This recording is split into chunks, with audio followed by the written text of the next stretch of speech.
Y ahora, como habíamos prometido, la segunda entrada. Hoy tenemos un programa con doble entrada de historia argentina y se la damos para que lo conduzca Leonardo Castañero. Adelante, Leonardo. Sí, yo iba a hacer una pequeña reseña de la entrevista de Yataití Corá entre López y los aliados, para situarnos un poco en la época.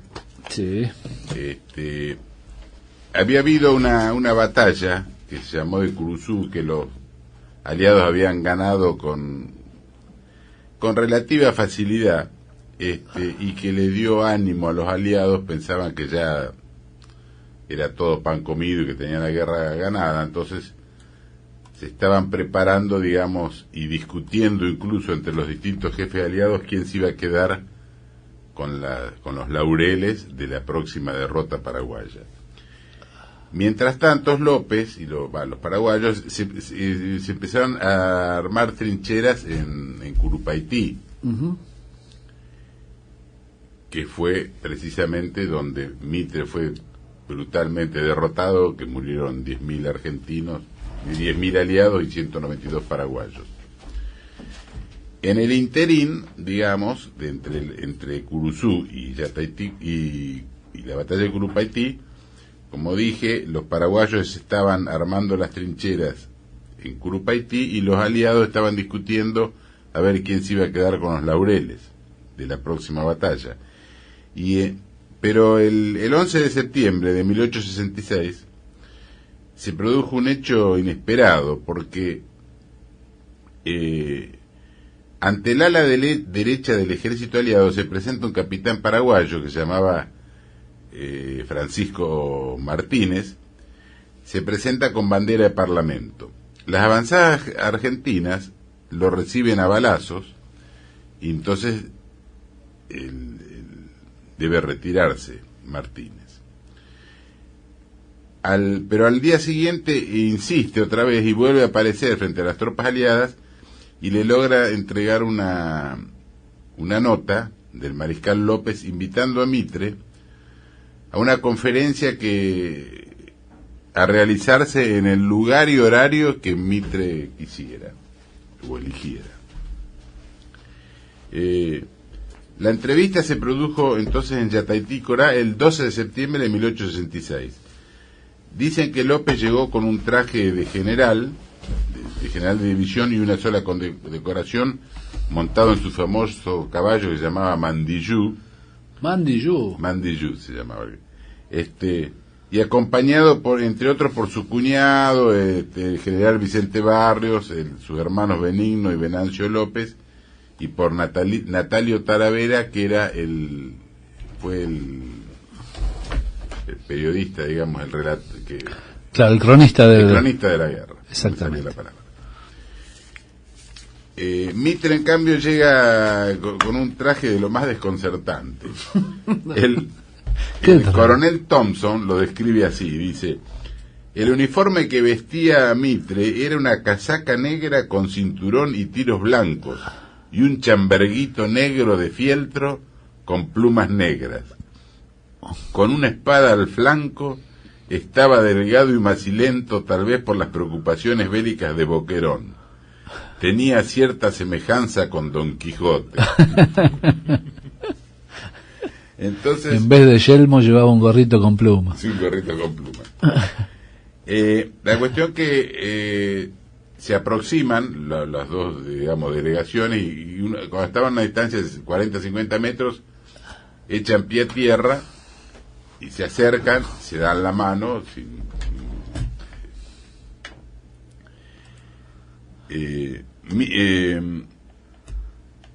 Dice: tuve la fortuna de observar aquella gran escena, relata Talavera, con un interés que no ha decaído en las 5 horas que duró la entrevista. Y entonces después se hace referencia a distintos episodios que, digamos, que sucedieron durante la entrevista. Dice que daba un aspecto fantástico a aquel acto tan trascendental, el lugar en que se producía, la escolta del general aliado con sus corazas amarillas y sus banderas rojas, y los jefes oficiales que lo acompañaban. Dice, siento general, le habría dicho López a Mitre, siento conocerlo tan tarde. Y dice, ya nos conocimos en el año 61, le contesta Mitre, cuando usted me hizo el honor de visitarme en Buenos Aires. Cierto, le contesta López, pero entonces usted me habló de libros y no de política. En realidad lo que había pasado en el 61 no era que López había ido a visitarlo a Mitre, había ido a hacerlo arreglar con Urquiza, porque Urquiza se lo iba a comer crudo, tenía sitiado la ciudad de Buenos Aires. Tanto es así que por eso Mitre lo llamó el Leopoldo de América, y después a los 4 años le inició la guerra contra la Triple Alianza contra Paraguay. La entrevista dice que fue cordial. Talavera relata que el general Hornos y Flores fueron llamados por Mitre para saludar al mariscal López. El último demoró como media hora, y si bien no le veía ni conocía a tal general, sus maneras y prosopeya me descubrieron desde luego el famoso gaucho oriental, mientras el general Hornos se distinguía de manera diferente. López le recrimina fuertemente a Flores porque le echa la culpa de que había sido el causante de esa tragedia tan grande que hay. Incluso Mitre le pide lo manda a llamar a Polidoro, el brasileño, que no se había presentado, pero Polidoro se niega porque dice: las instrucciones de su majestad me ordenan librar batalla con ese hombre, no tengo instrucciones para tratar con él ni para entablar relaciones sociales. De la entrevista no se conoce bien todos los detalles porque López y Mitre hablaron a solas. Se intuye, digamos, se supone que López le habría ofrecido parar la guerra, incluso renunciar él, incluso Thompson y otros generales dice que López llevaba la renuncia en el bolsillo, con tal, o sea, ofrecía la paz, digamos, porque pensaba que la sangre derramada era suficiente para lavar todas las ofensas que había entre ellos, y que está dispuesto a renunciar siempre y cuando se respete la autonomía de Paraguay. Después López redacta un protocolo de la entrevista, porque ¿cómo termina? Toman una copa de coñac, se entrecruzan, se obsequian los látigos de cada uno como recuerdo y se separan. Y López redacta el protocolo de la entrevista, que dice así: Su Excelencia el Mariscal López, presidente de la República del Paraguay, en su entrevista del 12 de septiembre invitó a Su Excelencia el General Mitre, presidente de la República Argentina y general en jefe del Ejército Aliado, a encontrar medios conciliatorios e igualmente honorables para todos los beligerantes, para ver si la sangre vertida hasta aquí no puede considerarse como suficiente para lavar las mismas querellas, poniendo término a una guerra más sangrienta de América que por medio de satisfacciones mutuas e igualmente honrosas y equitativas, garantiendo un estante de paz y sincera amistad entre los beligerantes. Su Excelencia el General Mitre, limitándose a oír, contestó que se remitirá a su gobierno y a la decisión de los aliados con arreglo a sus compromisos. Ahí es cuando se despiden y Mitre va a hablar, digamos, con Flores, con Polidoro, y le contesta lo siguiente: Cuartel General de Curuzú, septiembre 14 de 1866.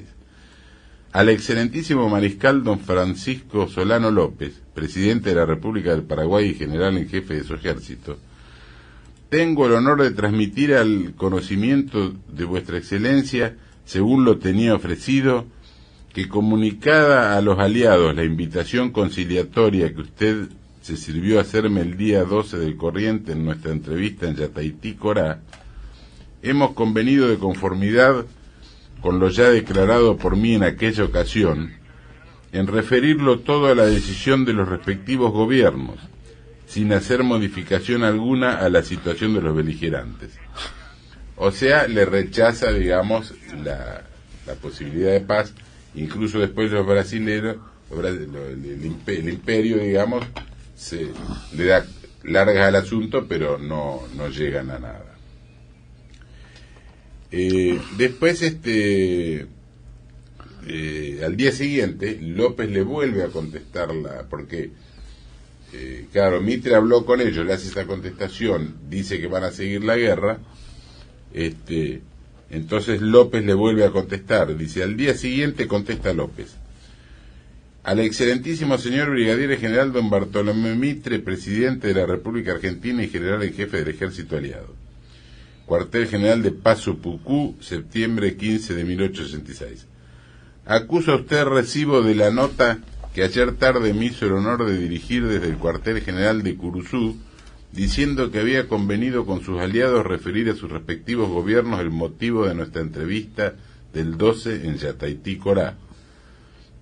Nada me ha detenido ante la idea de ofrecer de mi parte la última tentativa de conciliación que ponga término al torrente de sangre que vertemos en la presente guerra, y me asiste la satisfacción de haber dado así las más altas pruebas de patriotismo para mi país, de consideración para los enemigos que lo combaten y de humanidad para el mundo imparcial que nos contempla. Dios guarde a vuestra excelencia muchos años, Francisco Solano López. El general Raskin, que era un alto jefe de mando de paraguayo, lo relata así, dice: el mariscal López propuso que, siendo él causa de la guerra sostenida por las naciones aliadas, se hallaba resuelto a renunciar a la presidencia del gobierno del Paraguay, saliendo del país como garantía de paz previa a la satisfacción debida a los gobiernos aliados, desde que ellos renunciasen al Tratado Secreto de la Triple Alianza, firmado el 1 de mayo de 1865. El general Mitre aceptó la primera proposición, o sea, que renuncie, negándose, por considerarla imposible, a la aprobación del mencionado tratado antes de sus efectos, aunque sí podía modificarse en parte desde que el mariscal López se retirara del gobierno del país. Entonces el mariscal López rechazó enérgicamente esa indicación, despidiéndose, dispuesto a continuar la guerra hasta vencer o morir. O sea, López le ofrece renunciar él y volver atrás el tratado, que era la destrucción de Paraguay. Y Mitre acepta así, que renuncie, pero el tratado sigue en pie. Entonces López directamente no lo aceptó. Hay un historiador que se llama Carlos Pereira, que relata, digamos, cuando comenta todos estos hechos, dice una cosa con la que coincido. A ver.